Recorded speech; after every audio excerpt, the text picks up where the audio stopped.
Hello and welcome on this Kaizen's tutorial. In this video, I'll show you how to edit your profile or change your password. Firstly, go on the page My Profile.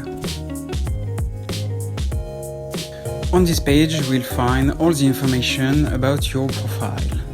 Click on Edit My Information to change your name, first name or email. Then, you can also change your password by clicking on Change Password.